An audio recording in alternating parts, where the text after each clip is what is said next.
My boy hits me up early in the morning. He's like, yo, I got a lick for us.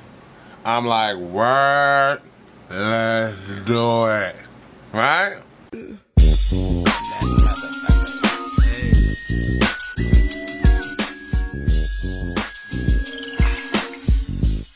Yo, what's up, my Stonies? Welcome to Stonyville, USA. And today, we got story time.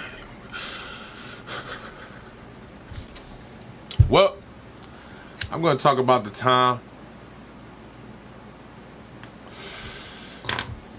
me and my peoples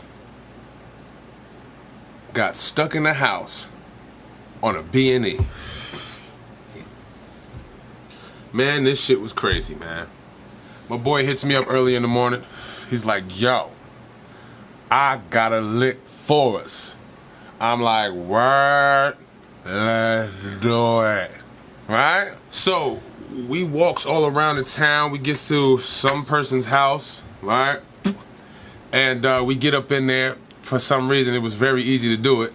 So that already raised the first flag, you know what I mean? I'm like, damn, this nigga got in here really easy, you know what I'm saying? But whatever. So, we looking around, can't find none. This was around the time motherfuckers was getting their custom basketball jerseys, you know, basketball jerseys with their name put on the back and all of that shit. I believe this was like 2012 or some shit, 2013. Anyway, so we looking all through the house, you know what I'm saying? We don't find nothing. And then as I'm looking through this one room, I see a picture of the homie I'm robbing the house with and his boy. So I'm like, yo, this is you in this picture right here in this house we robbing. He like, yeah, this my friend right here. He at school right now. I'm like, what the fuck? We are in your friend's house right now while he's at school being a good friend to you. Probably getting all your school homework together and all of this shit to bring to you. You in his house robbing him. Oh well, ain't my motherfucking friend. Fuck him, right? So we start walking around the house. We like, all right, let's go upstairs. I'm sure this looks like the kids. This look like your man's and, you know, the kids down here's rooms and shit. Ain't gonna be no money in here. Let's go upstairs, right? So we go upstairs. We go through this one room. And that had to be the parents' room, because you know parents' rooms got the big bed and the fucking wood, whatever you call that shit, the wood backboard. And, you know, parents' rooms, you could just tell, because everything just looked grand and big and TVs and, you know, cleaner. So we start looking through there. I'm looking through. My man goes to the other rooms that's upstairs. I happen to look through this one little situation. It was like $100 in there. Boom, put that in the pocket. My man yells from the other room, yo, you find anything yet? I'm like, no. So, fuck that nigga.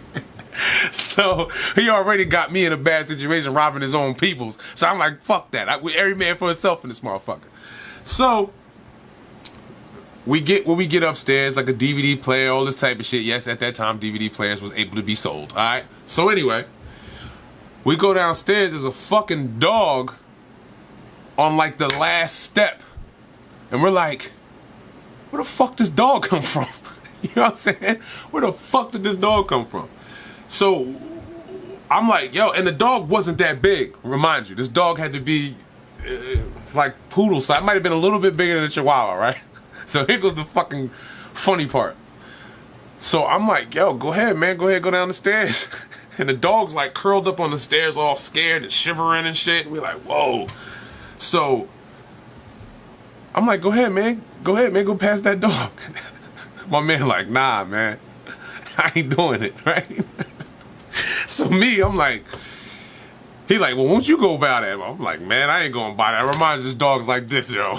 We both acting like big bitches in here. We already done been in the house way too long, all right? We done been in this house for maybe, it's already been 20 minutes or half an hour. We just was looking through shit because we knew that the parents had to be at work, the kids had to be at school, so we had some time, you know what I mean? Even the area we was in was just full of working people, so like even the next door neighbors wasn't home, you know what I'm saying? So we had time.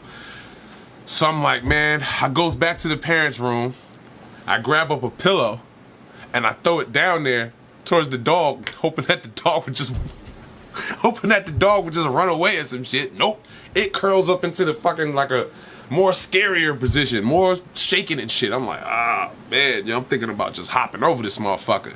So my man, he starts going downstairs, the dog start growling. He's like, oh shit. So he goes back up the stairs. I notice where the dog is at, it's mad piss and shit right there, because this dog is really scared. It's literally like shitting and pissing in that one little area. This shit is scared as hell, because it knows that these people that's in this house is not the owners. You know what I mean? Dogs are fucking smart. Anyway, so I go grabs up a hot bucket of water. I made sure the water was real hot, right? Goes back in the parents' room, grab up a bucket, throw the hot water in it. I splash the dog. Whoa! Dog still doesn't move. So we're like, yo, fam, we gonna have to just jump over this motherfucker or whatever. We gotta get out of here. It's too much now. You know what I mean? We've been here for almost a half an hour. We might as well move in this motherfucker if we gonna stay here. You know what I mean? So I said, fuck it, dog. I goes back to get another bucket. I come back. My boy goes into the other room, try to find something to throw at the dog. We come back to the stairs. The dog's gone. We're like, oh, thank God, right? We fucking get out of the house.